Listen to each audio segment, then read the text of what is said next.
There is a word we use very often when we talk about health: cure. We say a medicine cured, a treatment cured, that time cured. But the Course brings us today a direct challenge. Is what we call a cure really a cure? Or are we simply trading one illusion for another, sleeping in a different dream, and calling that an awakening? Lesson 140 states, only salvation can be said to cure. And this is not a criticism of medicine, nor a proposal to ignore the body. It is something much deeper, an invitation to examine where illness really begins and where healing really happens.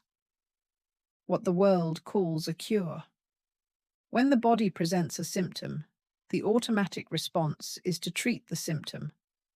That makes perfect sense within the world's logic, and the Course is not saying that logic is malicious. It is saying that it is incomplete. What the world perceives as therapeutic is whatever makes the body better. And when it tries to heal the mind, it sees no separation between mind and body. It treats the mind as though it exists inside the body, subject to the same physical laws. The result is that one form of illness is replaced by another. The patient feels better. Think of a dream. Inside a dream, you can have another dream. And in that second dream, the problems of the first seem resolved. You feel relieved. But you kept on sleeping. Reality did not change. The Course uses exactly that image. The person was not healed. They simply dreamed they were sick, and in the dream found a magic formula to feel well. The mind remains exactly as it was before. The dream continues. And that is why the illness can return, transform itself, hide in another form. Because the root was never touched. What it really means to cure. Here the Course makes a distinction that changes everything. There is a difference between making the body better and truly curing. And that difference lies in the level where the intervention happens. Atonement, which is the correction of the mistaken perception of what we are, heals with certainty and cures all illness. Not because it acts directly on the body, but because it goes to the root. And the root, according to the Course, is guilt. Illness, where guilt is absent, cannot arise.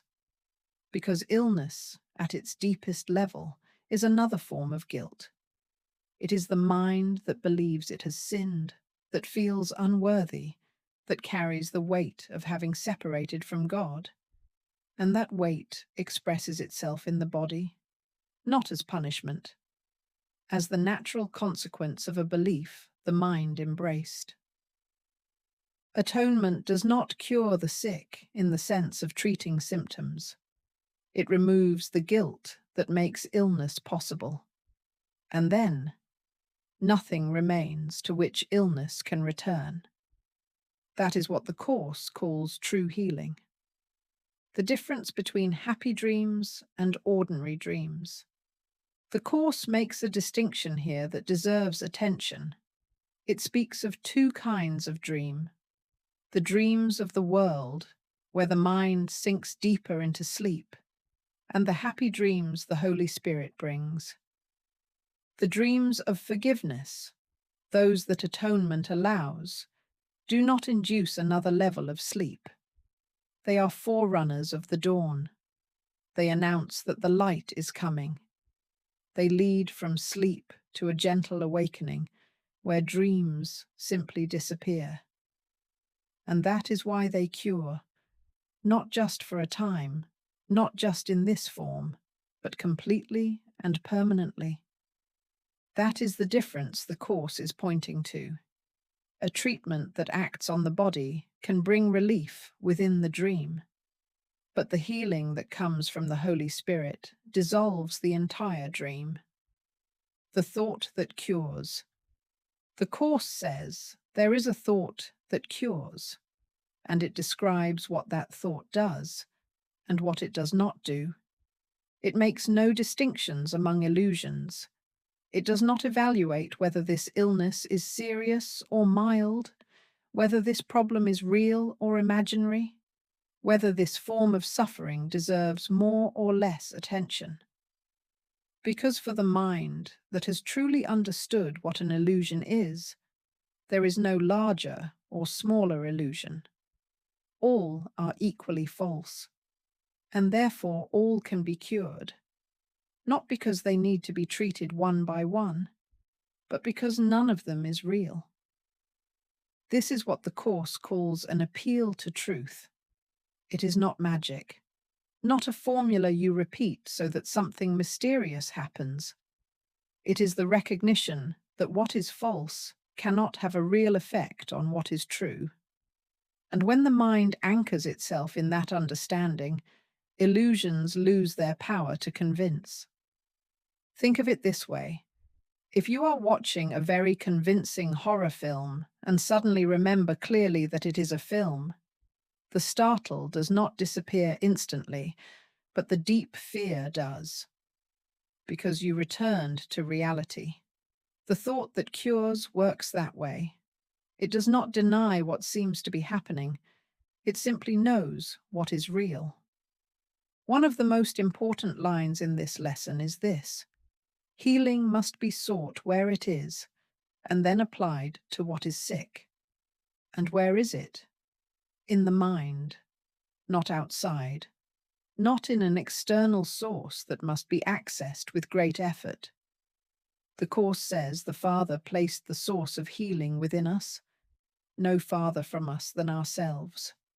As close as our own thoughts, so close it is impossible to lose. This is not an abstract statement. It is guidance. When the problem seems to be in the body, or in the world, or in circumstances, the direction of looking must be reversed. Not to ignore what appears, but to not be deceived by appearances. To go beyond the form and reach the source. And the source is always here. It does not need to be built, earned, or conquered. It needs to be found. And the Course says that if we seek it, it will be found. Laying aside the amulets. The Course uses a beautiful and very direct image. Today we lay aside our amulets, our formulas, our magic, in whatever form they take. This includes all the paraphernalia the mind uses to feel in control of healing. Not only literal amulets, but also the belief systems that work the same way. If I think positively enough, I will get better. If I follow exactly this protocol, healing will come. If I eliminate this food, this emotion, this pattern, I will finally be well. None of this is necessarily wrong at the practical level. The Course is not asking us to throw away everything the world offers. It is asking us not to confuse the relief within the dream with the awakening from it. And then it invites us to something simpler and deeper, to be still, to listen, to let the voice of healing speak, which cures all ills as one, restoring sanity to the mind that believed itself sick. The practice. The exercises of this lesson have a simple structure and 2 clear anchors in the day. At the start of the day, 5 minutes of silent listening. No agenda, no list of requests, no attempt to resolve anything.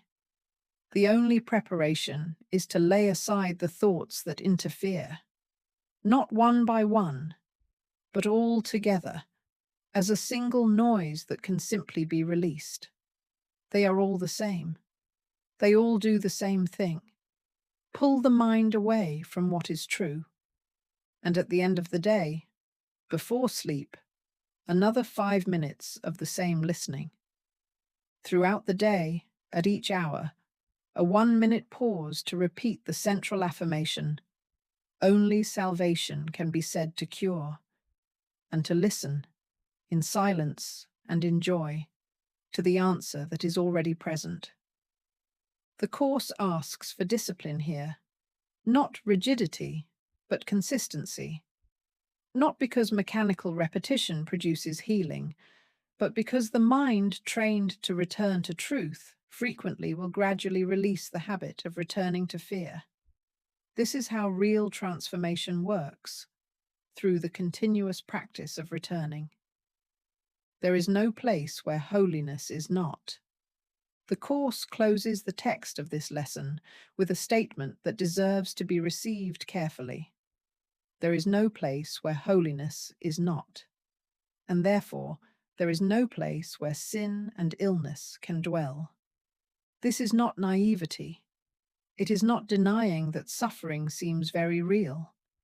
It is recognizing that suffering happens within a dream, and that the dream cannot contaminate what is real. God dwells in holy temples, and the Course says there is no place where he is not.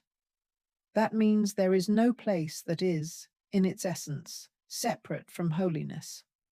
Sin has no permanent home. Illness has no real foundation.